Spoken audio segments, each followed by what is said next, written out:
welcome to Ancestry Roads Planting by the Signs with Rosann from Moon and Mountain Lore. As you know, the first of the month, we always do a Planting by the Signs show. Being Appalachians, as Rosann and I are, and we are in North Georgia, our families are safe, but it's impossible to do a Planting by the Signs show knowing that our fellow Appalachians have lost their crops. They've lost their gardens. So Rosann and I talked, and we had less than 24 hours to kind of put this together. We're going to do a show saying how you can help Appalachians. What's going on? What is this thing called the flood? And we have a special guest with us. So I'm going to tell you about the special guest in just a moment. But Rosann, your family is safe? Yes, we were very lucky. I'm in Macon now at my mother's home, and we just got some high winds. But I tell you, my North Carolina cousins, and just the land of my heart, is just devastated. It really is. And, we're going to talk a little bit more about what happened, how it happened, why it's happening, what's going on when we bring our special guest on. It's fascinating because the one thing that we talked about as a group before we went live is that we know this happened in Appalachia, but this could really happen anywhere. And we've got some stories to share as well. I want to point out something that's very important to me with one of the organizations that I do work with.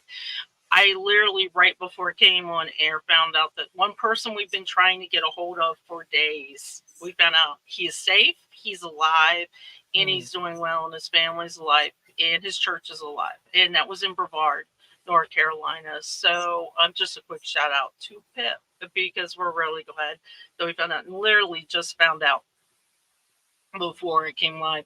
When we talk about the crops and the planting that's going on in Appalachia, there's so much, Rosann, isn't there? Because right now, kids are thinking about pumpkin patches, and they're thinking about Halloween, and there's these fall festivals going on. And if crops are gone, these are going to impact these fall festivals. Yeah, and that's huge income for folks. And so I want to reassure everybody that I've put everything I would have normally talked about. It's up on Instagram and Facebook. And we were going to talk about it's harvest time. And it is harvest time. Only what if all your crops are underwater? Or what if all that you've been canning or preserving or drying all summer, that's flooded and that's gone? So yes, Appalachians can certainly, so many people are self-sufficient or working towards self-sufficiency. But if your canning house is no more, then that's all your food supply. So yeah, harvest. We all the information about Planting by the Signs is out there on the Moon and Mountain Lore Facebook page and also Instagram. So please ask if you have any questions. The short answer is the best time to harvest anything is when the moon is waning, when the moon is appearing to get smaller, and in a dry, barren sign. All that bad talking we've been doing about Leo in the heart is perfect this month to harvest. The one thing you don't want to do is harvest in a water sign. So that's the short version. That's the short version of it. And that's kind of appropriate since we are talking about the water sign. And keep in mind that Rosann does put up on her Instagram detailed information. Her Instagram is down in the description. And also, I know that you guys have come to love her calendar page of the month. That is also down in the description as a PDF. All you got to do is click on it, bring it up, and she's highlighted the different areas that are good for planting, harvesting, and so on. Let me just briefly go into a little bit of what we're talking about when we're talking about losing crops and losing income. And then I really want to bring in our special guest and tell you all about him, because it is fascinating, the stories and what he's done. And I'll hold off. I'll wait. So I just want to mention that when we talk about crops and we talk about agriculture, we're also going to mention livestock that is also gone. But think about this for a second. I want everybody to think about what's coming up. We've got holidays coming up where people are going to want certain types of foods. You know, you're going to want pumpkin pie, you're going to want pecan pie, things like that. So I'm going to just name a couple things that have been devastated by Helene in the floods. So in particular in Georgia, because we are in North Georgia, but it is also going to span western North Carolina and western South Carolina. Pecan trees. Pecan trees have been decimated and destroyed along the way. Poultry houses. And in North Georgia and southern or western North Carolina, poultry is a big business. It gone, just gone. Over by the coast, even though it's not Appalachia, over by the coast, cotton and timber have been gone from these floods.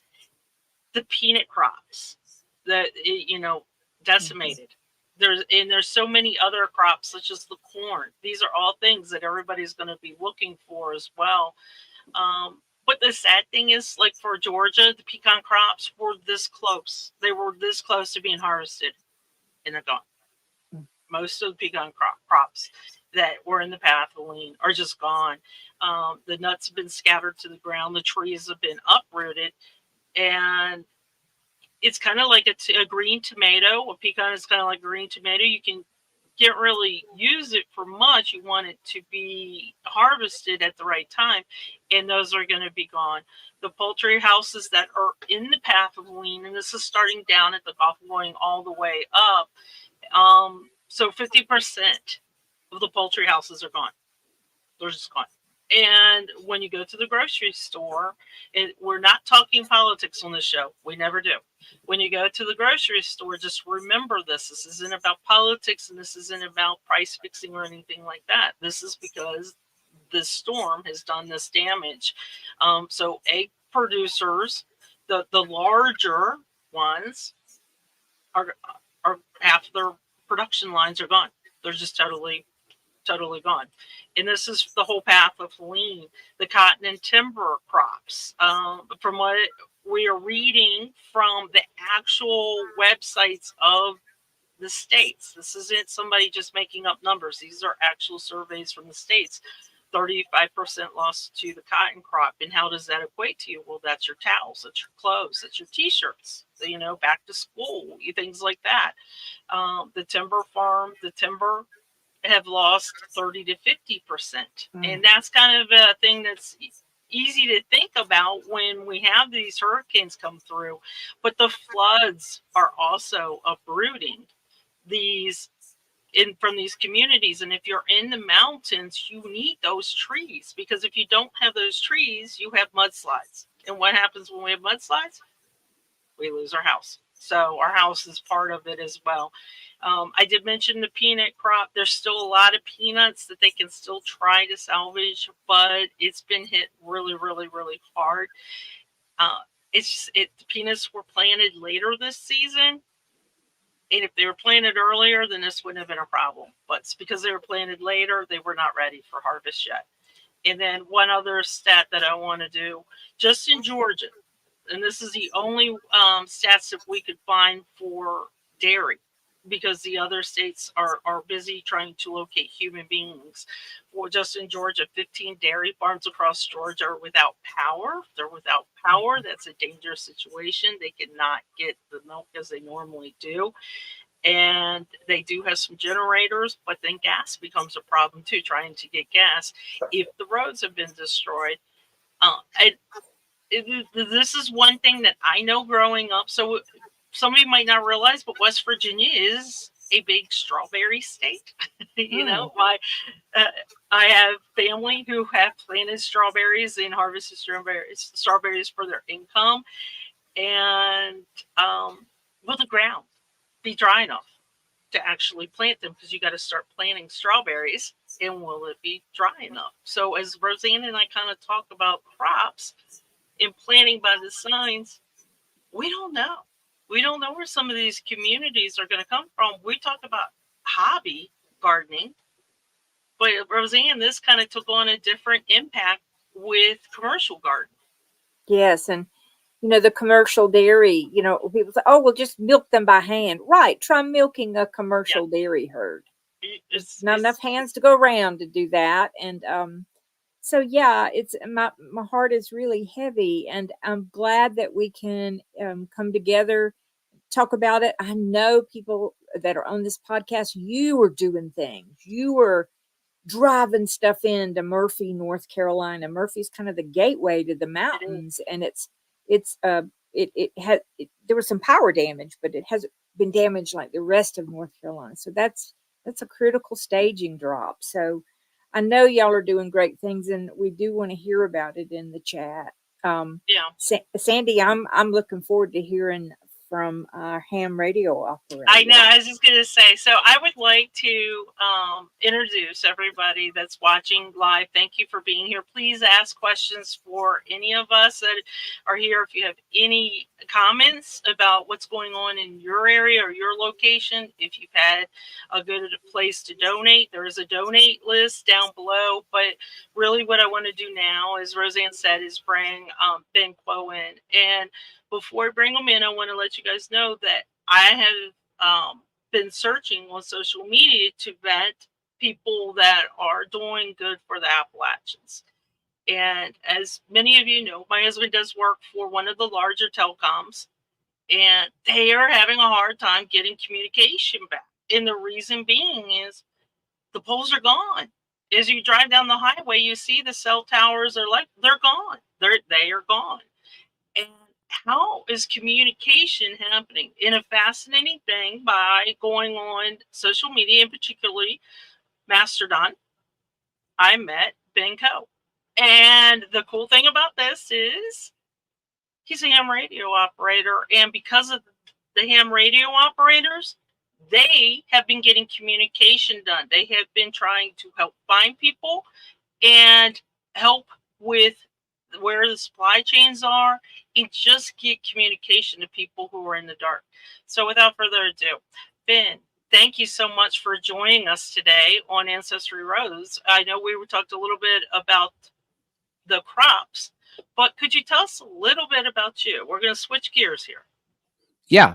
So I'm an amateur radio operator, and I'm actually in California, so not a local, but I follow disasters and emergencies quite closely, and I try to make that available on social media. And recently it's been Mastodon, so have been posting as much as I can about what's going on and what I hear on the ground. And one thing that most people don't know, amateur radio, if you've not heard of it before, is a way of communicating over the airwaves, and you don't need power, and you don't need a cell phone, and you don't need the internet, and you don't need telecom lines. So it tends to come to focus during disasters. So we can take a radio and we can operate even if there's been a disaster, like we have seen now with Helene.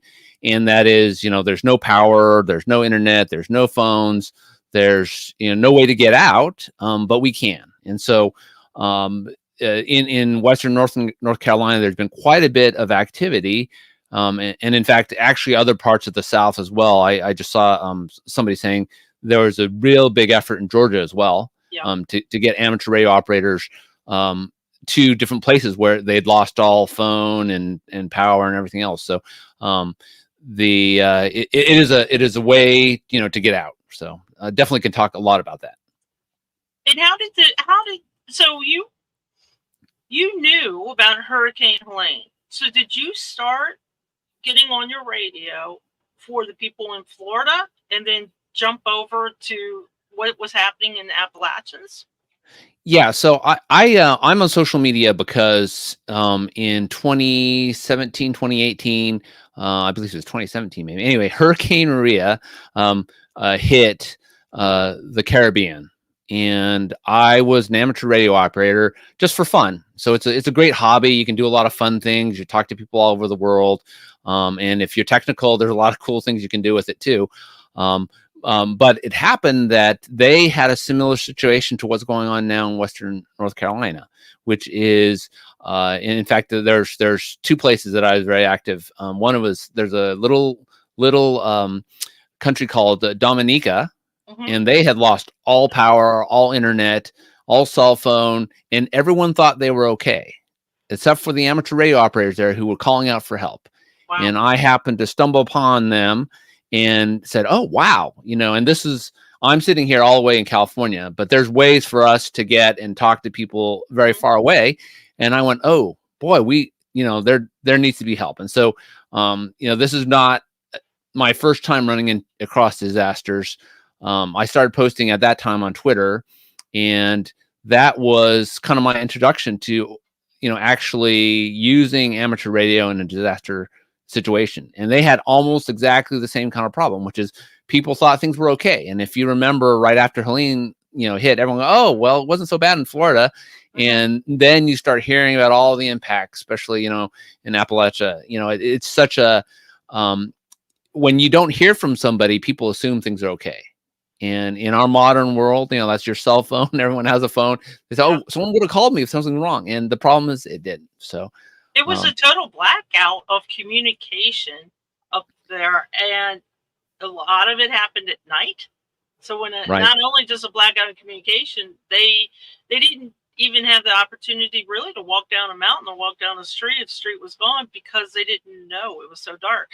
So do you have to change your channel? How do you pick up a signal?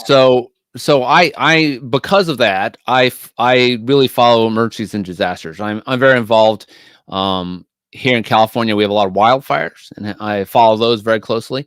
But hurricanes are so impactful. So I watch what's going on, and when we can lend a hand, we do. There's a bunch of folks, actually. You mentioned Mastodon. We actually put up a Mastodon server. I actually did this just to see what would be interesting, and put one up for myself. And a lot of people moved over there from Twitter, who are disaster emergency relayers, who get information, see what's going on, and post information. And it's clear as Helene came on shore that, boy, it was going to be bigger than what we thought it was. Everyone said, "Oh yeah, storm surge and wind," but all of a sudden you're hearing about, rain being a huge thing. And following the weather folks and the weather forecast, you go, wow, I remember right before Helene actually got to shore, they were warning people in parts of Western North Carolina that, hey, it's going to flood here. And people are going, well, I don't know, it's, Helene's down there in the Gulf, and, the weather model said, hey, you need to watch out. And I know you guys are planting agriculture people, you need to look and figure out what's going on with the weather ahead of time. Because, do you need to harvest your crops, or do you, whatever it is? And the same thing with disasters. You kind of look and say, hey, what is coming up, and that sort of thing. So I knew at that point that, hey, we needed to start doing things. So that's where ham radio came into effect again, which is, as soon as hurricanes hit, you start checking the airwaves. You check, there's something we do nowadays, which is people put their radio frequencies in their area onto the internet. So you can often get information from an area where you can't hear directly, but someone else has, set up the hardware required to do it, and also did that. And that's, how we kind of came to where we are here. Well, now I've got a question for you. So if I'm not a ham operator, but I can go on the internet to a channel and hear the communication going on. Sometimes, yeah. So we use it a lot in California for wildfires, because California is a big state, and there are radio receivers people set up, and usually it's amateur radio operators. I did mention that we tend to be a little geeky sometimes, so like to set up stuff like that. And so those radio receivers sit somewhere, whether it's someone's living room or maybe on top of a mountaintop or whatever, and it connects, a radio frequency to the internet. So you can go, and the most popular service for this is called Broadcastify, and it's on the internet, and it really bridges between the radio signals and the internet, so almost anyone can hear it if it's available. And I will mention too that one of the people that you have been working with locally, we reached out to him as well. Ben helped me reach out to him, and he was unable to join, and Ben graciously came in as kind of the spokesperson for all of the ham operators that are working out there. but he did give us the Broadcastify link, so Yeah. that is down And- in the description as well. Yeah, and so actually I can explain how that works. What happens is, so in the amateur radio world, and where it's been very active, is we have things that are called repeaters, and they sit on top of mountaintops.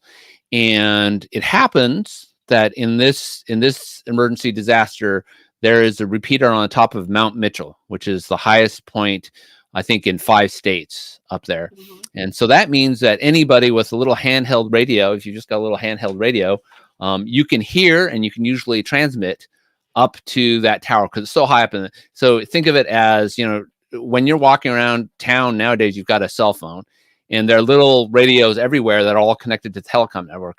Well, in the ham world, there's a repeater way up on a hill that everyone can get to if they know how to get to it, and therefore you can get very far and over mountains and that sort of thing.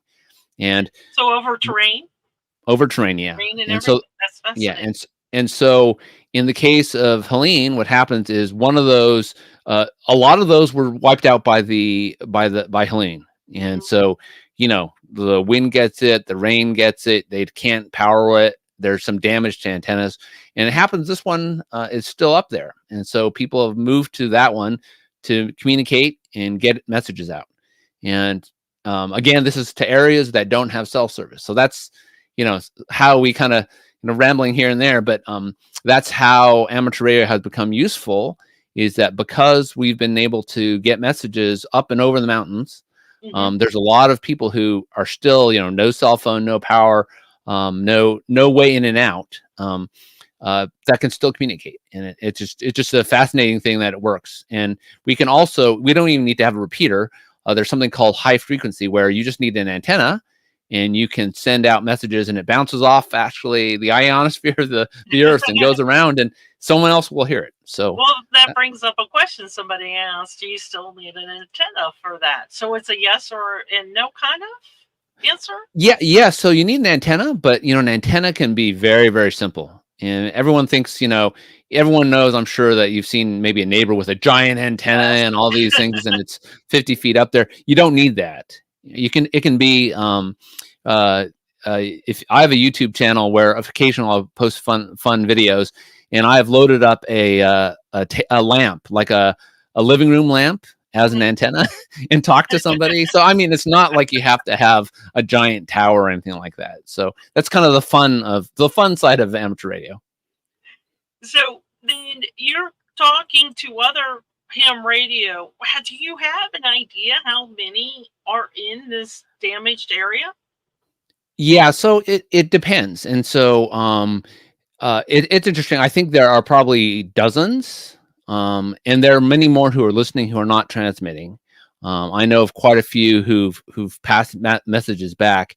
And you definitely need to have amateur radio operators in an area if you need to communicate, and you need to know how to use your radio. But there are enough in Western North Carolina that you can get a very good picture of what's going on. And this was especially true the last 5 days when no one had any idea what was going on.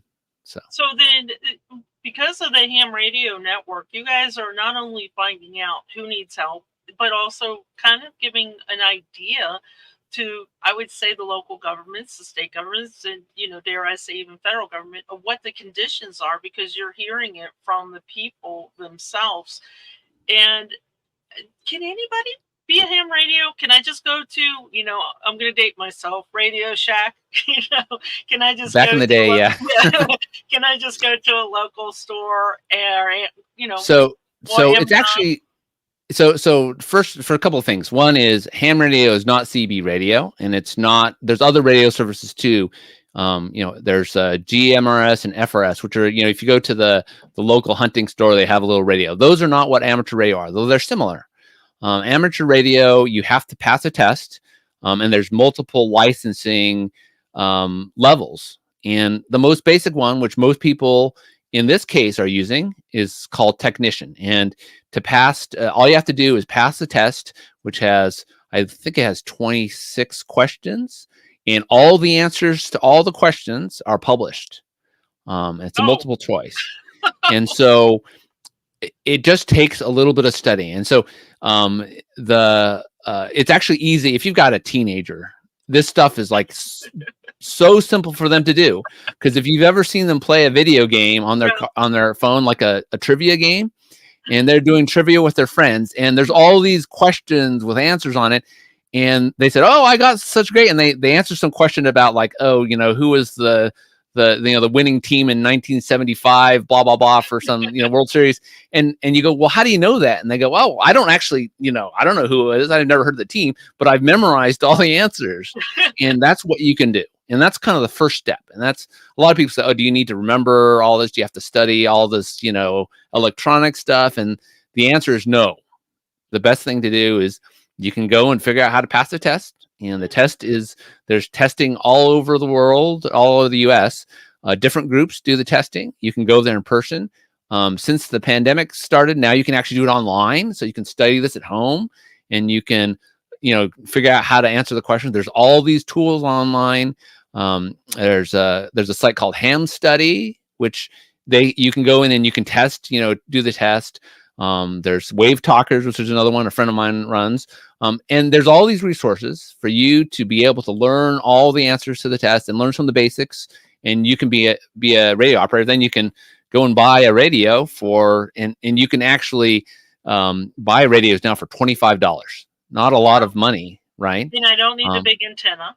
I don't need a big antenna, and you can get started. And it is, kind of the place where things are helpful right now in Western North Carolina. All you really need is a handheld and some understanding of how to get in and out. So, well, I would say that, because Rosann and I were kind of talking about the ham radio, and I would say that if you're an Appalachian and you're kind of in a remote area, a lot of us like to be, we want that long 1 mile dirt road driveway and things.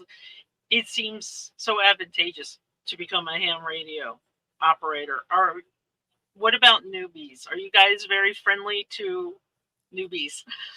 So we try to be, and so you have to understand that amateur radio is just like all of the rest of society. You have people of all kinds of, you have everyone from truck drivers to dentists to doctors to people who work at the Walmart or whatever. It's a wide part of society. So in our area, we bend over backwards and try to be very, very helpful and all that. But of course, it really depends on where you are. And so we try to be, we try to be good about that. And there's a lot of us who are better at it than others, but we do love new operators. So, yeah. And then we have two fun questions too about this. So my dad used to use broadcast over everybody's TV set. Well, that's not actually legal, but so it used to be that if you had a very high power station, you could, you might interfere with TV. That's not the case now, because everyone's digital and all that, and we try not to do that. So. And then our other question is, and I don't think it's a silly question. My grandfather's call ID has one more symbol than yours. Yeah, so call signs are how amateur radio operators communicate. And so in order to get, we talked about the testing. When you pass the test, you actually get a call sign from the FCC. So it's not something I make up.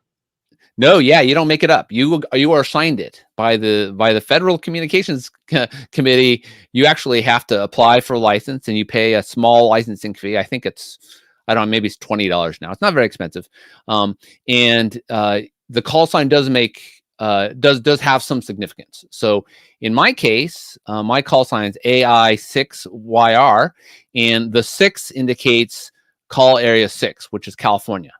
You're going to see that in Appalachia, there's a lot of 4s, because that's kind of the 4 area of the world. It's not always the case, because it used to be you had to change your call when you moved between parts of the country. Now you just take it wherever you are.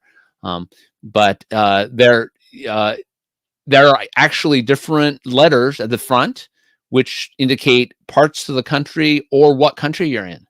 So they are kind of in fact, if you talk to someone in Japan, they'll have a J in the front of their call. If you talk to someone with an R in front of it, it's usually Russia. And so there's different letters that indicate kind of where you are. And the W's and the K's and the A's are all in the United States. And they're kind of like the radio station, right? So if you have a radio station with a call sign, those are the same kind of scheme. They don't have the number in there, but they have the same thing. And then the number of characters you have doesn't mean anything, except for you have to be the highest license to have a short call. And so I have the highest level of license, so I have only 2 letters behind my call. But so that wasn't a silly question at all, Aaron. I want to ask you so a little bit more specific questions about this event that's been going on. Before I do that, I do want to bring up some of the comments from one particular guest, Chris Dockery. Rosann, this is a good friend of yours that works that's involved with the John Campbell School. And if you're an Appalachian, you know the John Campbell School. It's a very important school to us to keep our folklore, but our trades alive and our traditions alive.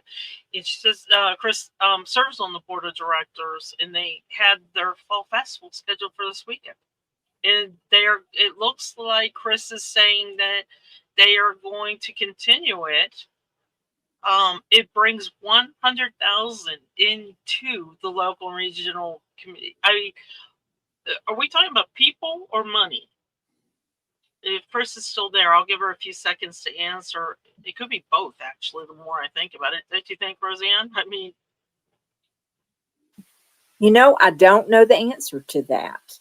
I know that our festivals, every little town up here has an anything festival, a syrup festival, and particularly have them in the fall because people come to the mountains to see the leaves. So there's tremendous tourism.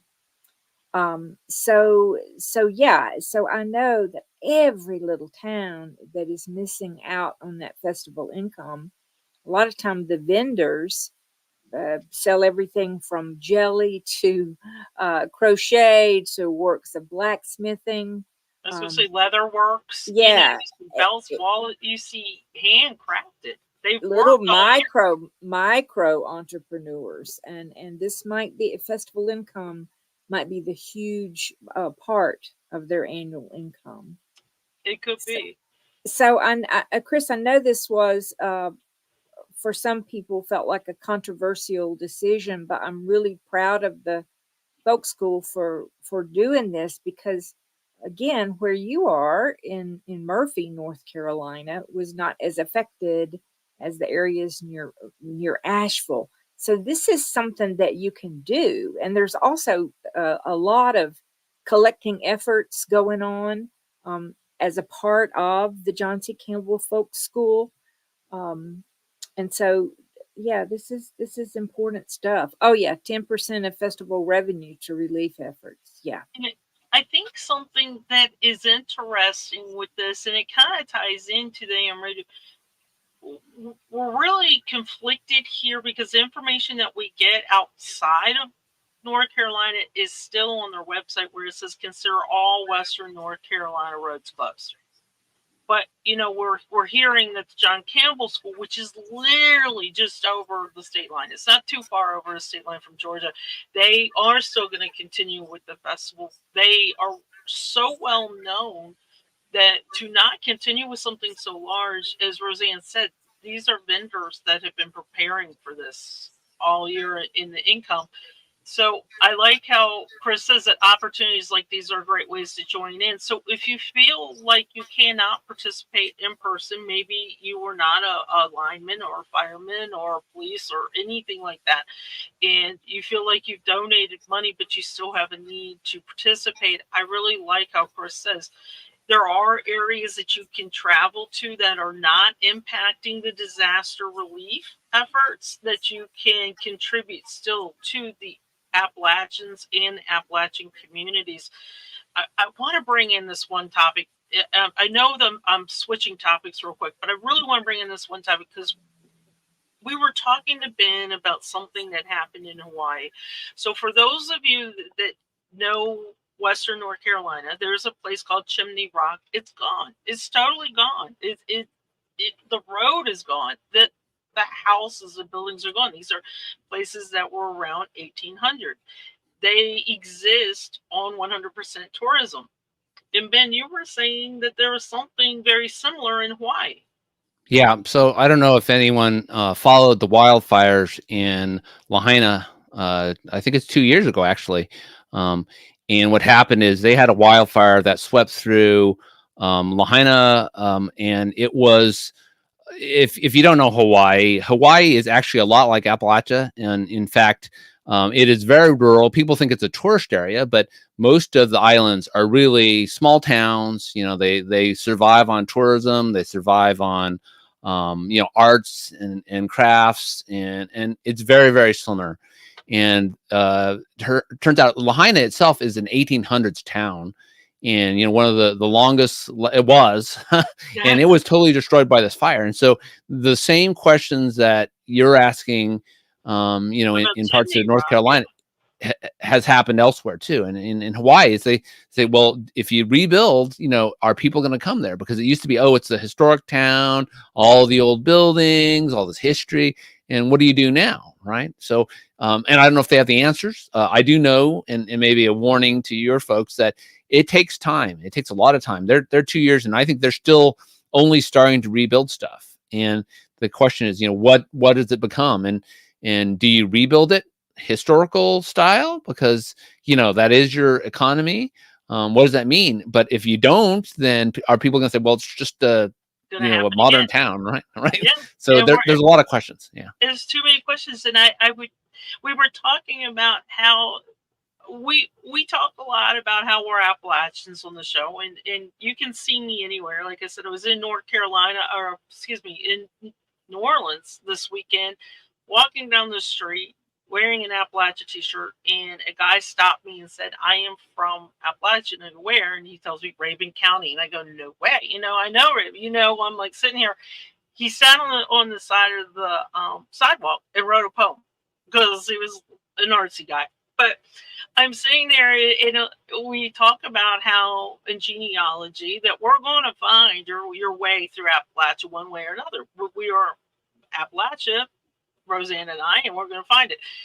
But with Ben's story with Hawaii, we all kind of are Appalachia, and the same could be true. We're all kind of Hawaiians. We all face these disasters in our area, and if we can learn from each other, I would love for some of the people maybe from Chimney Rock to reach out to the people in the town in Hawaii and say, what are you doing and how did you come to these decisions? Because they are really going to be tough decisions for towns that are based 100% on tourism.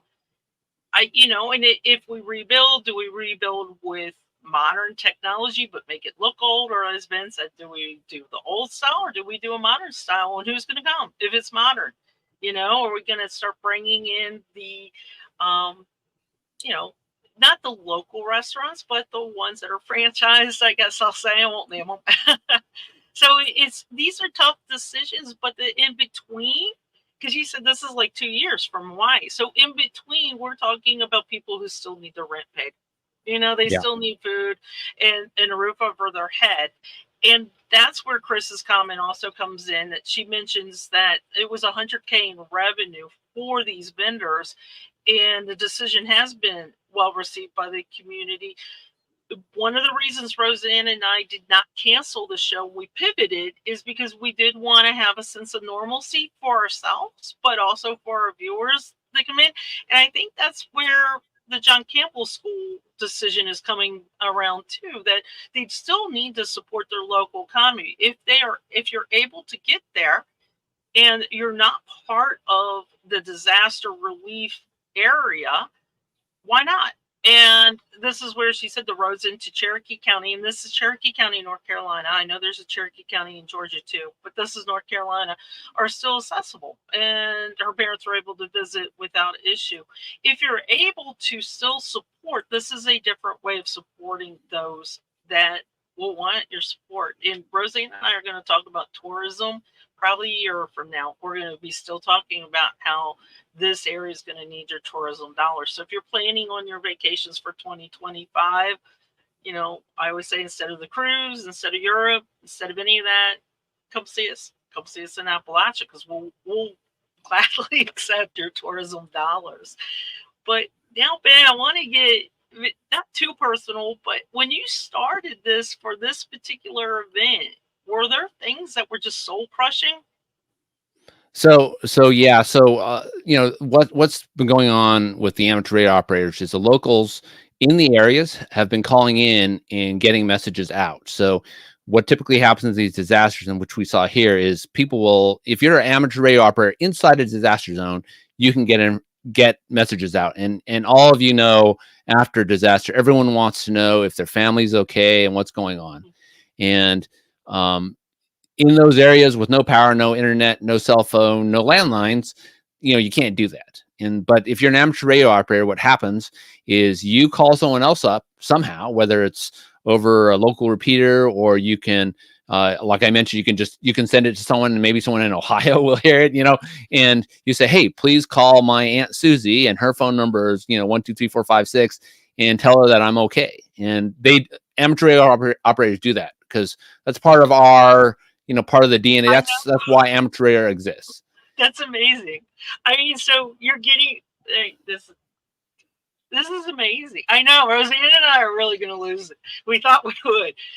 You're getting people to reach out to you to just say, "Please let my family know I'm still alive." Yes, and you know, that is one thing.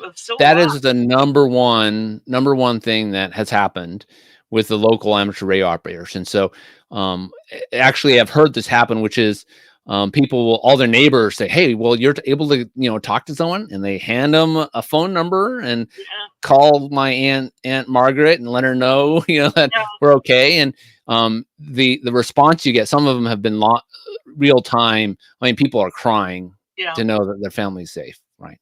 So, you know, but it's, we're talking about, these are people that are probably really high up on a mountain. They are not getting down off this mountain for a while, and food and electricity and medicine. And if they're disabled, you know, and some people refuse to leave because of their pets or their livestock. Well, and people can't leave. We were hearing quite a few calls where they say, hey, I live at the end of this road.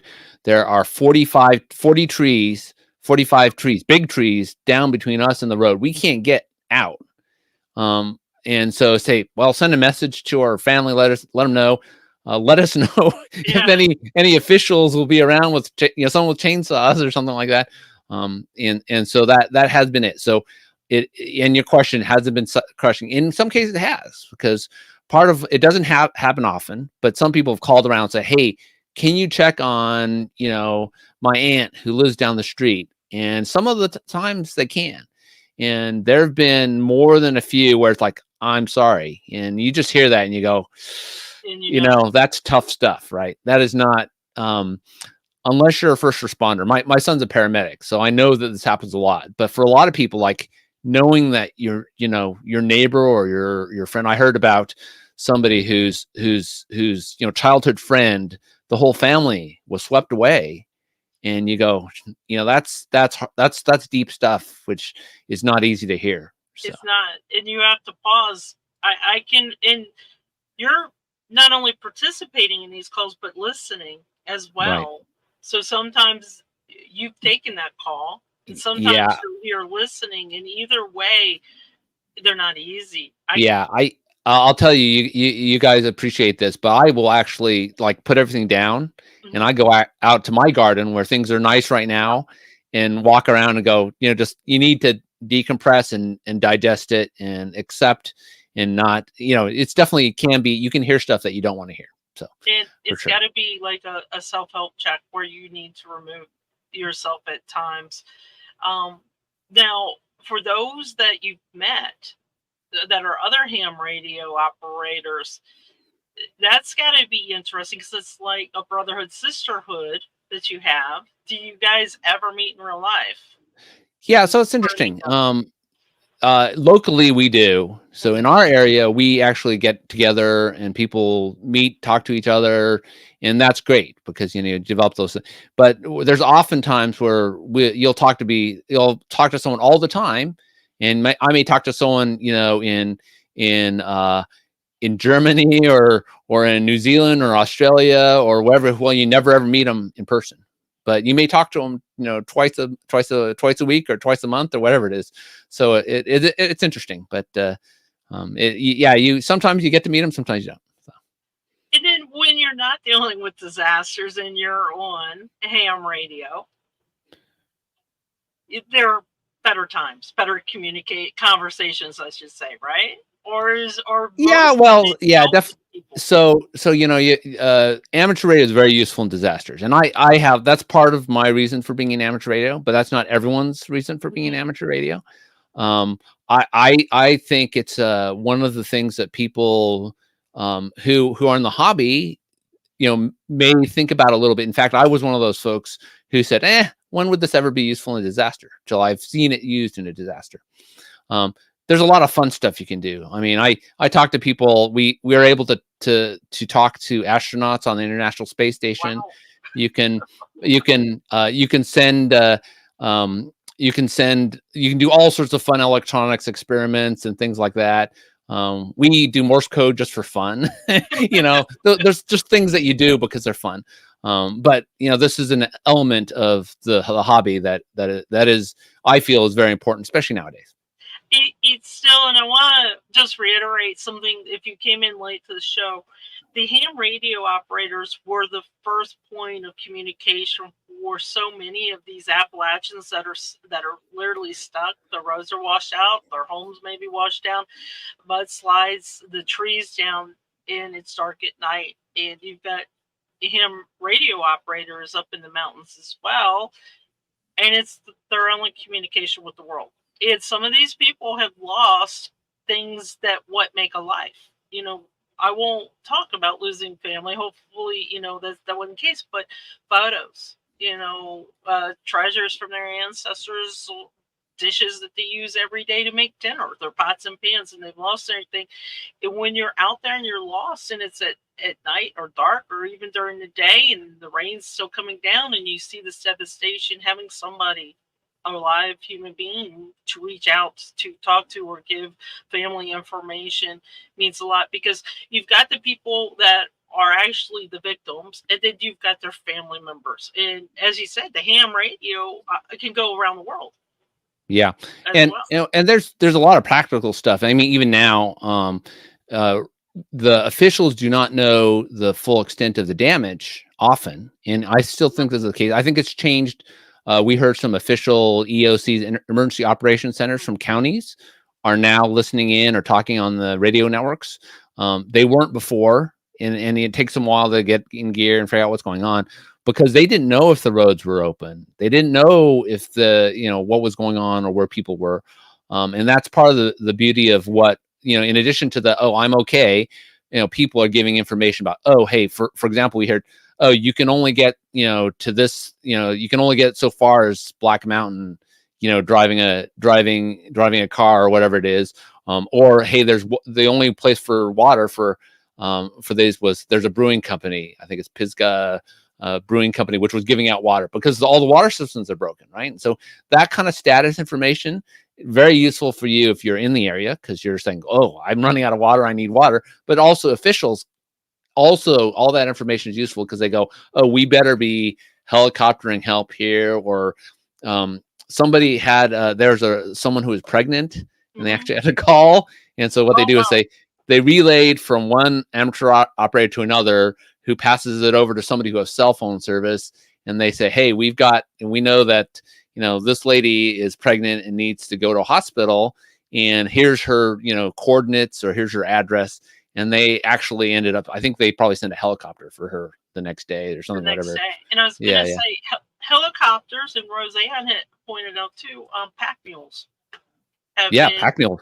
Really popular. Now, I don't know if you're going to find a lot of pack mules in, say, Florida, for hurricanes, right, but we'll find them in Appalachia. In one of the organizations that is the largest, I think it's the Mountain Pack Mule, Rosann had given me the link. That is also down below in the list of donations. I started asking for donations too. The Cajun Navy has come in as well. They can't get up a mountain, but something I learned from them, they have drones. really heavy duty drones that they're also dropping supplies with. So we're getting a lot of people coming in. And as you saw from the video, I believe it was 19 states, and that was it. And I think it's more now, 19 states plus 3 provinces in Canada bringing in electric line crews. And I know the cell companies are also bringing in extra line crews. We're not even talking about the search and rescue crews that I imagine that the ham radio operators are also being able to help direct as they Yeah, do for sure. search and rescue. Use your technology as well, or do they do separate radios? So a lot of the search and rescue folks are amateur radio operators, because again, it works in areas that there's no cell phone service. And so it is very typical for the search and rescue folks, the fire folks, to have amateur radio licenses, to be able to communicate in these situations, for sure. Yeah. So this is amazing. I feel like this was something of olden times, and it came back, but no, it never went away. Yeah, just for cell sure. phones probably came around, and now look where we are. We have cell phones that we can't use necessarily, and what we are calling olden times. That never a lot of people think amateur radio is old fashioned. It's not. It both embraces the old and the new. And so we're talking to the space station. We have digital signals we can do. We do all sorts of cool things with high speed networking and all of that. But when it boils down to it, if you need to, you can communicate with someone with a piece of wire and a simple radio, and if you really had to, you could do Morse code too. So it's an interesting thing where we haven't tossed the old stuff away. We've encompassed both the old stuff and the new. So, and I agree with Chris. It sounds like every household could use a ham radio and a pack mule in this era with climate change. And I want to mention something. The two is amazing. One of the ham radio operators who's there he's actually in Swannanoa. Yeah. Their family is behind. They can't get in or out with any vehicle. And what he did, is he took his bicycle and mountain bike and went through forded a couple of rivers where the bridges had washed out, and with his amateur radio went down and figured out where water and food was and that sort of thing, and called it back up to his neighborhood and said, "Hey, here's what's going on." And we only know this because he was able. You could hear him over on those repeaters on the thing, and it's just fascinating. You're not driving your car down there nowadays, right? You're taking your pack mule, or you're hiking down there, or you're riding your bicycle, and you're going down there. And we kind of think about it. These aren't little hills. We're talking about mountains, right? Western North Carolina has some of the tallest mountains. Is you're going around and in around the Appalachians as well. And we talk about Grandfather Mountain. And I do want to point out that a lot of people seem to think that only North Carolina got hit. Georgia got hit. Georgia did get hit a little bit more southern Georgia, not necessarily in Appalachia. As far as I've been able to tell from my own travels and my own family and friends, that North Georgia did not get hit too terribly bad. And as Chris just mentioned, right over the Georgia line in the North Carolina, Cherokee County, North Carolina, you can still go there, and they've got the festival this weekend at the John Campbell School. But also, we need to mention that Western South Carolina did get hit pretty bad, and Tennessee, Eastern Tennessee got hit very bad as well. We were worried about the dams holding. They did hold. But also, Southwestern Virginia. A lot of people are forgetting about Virginia, and they did get hit, and these are all mountainous areas where I'm kind of fascinated that your signals can go around, because cell phones can't normally. Yeah, and it'd be interesting. We haven't heard a lot out of South Carolina, but there's a lot of blackouts where there's no internet and that sort of thing. So it may just be we haven't heard from maybe there's not enough amateur radio operators there, or we haven't heard from them. And so that's always the question. We're talking about North Carolina because we can we're able to hear what they're saying, and there's awareness now because we're able to hear them. But this happens often where there's a disaster. Maybe there's not an area where there's not, you can't hear on the radio, and you just don't know. And we hopefully it's not too bad, but you never know. So, well, I think, you've made Rosann and I kind of fans of you guys. We're going to be fangirls for the ham operators. We talk about how much you help, but as you said, sometimes we forget that you also get the bad news as well. If anybody is interested in learning more about being a ham radio operator or have any further questions for Ben, if you're watching this after the fact and not live and you have questions for Ben, I kept all his information down below. I will tell you, and I'll give a shout out as well, that I found Ben on Mastodon. I'm on Mastodon. It's the nicer, friendlier area. I have avoided Twitter. There's not a lot of there is some positive coming out of Twitter, but it's been a lot of negative about the Appalachians. They have a lot of people are saying they should have left. They were told in advance, yes, this is a 1,000-year event. This is a historical event. You'll hear things like that.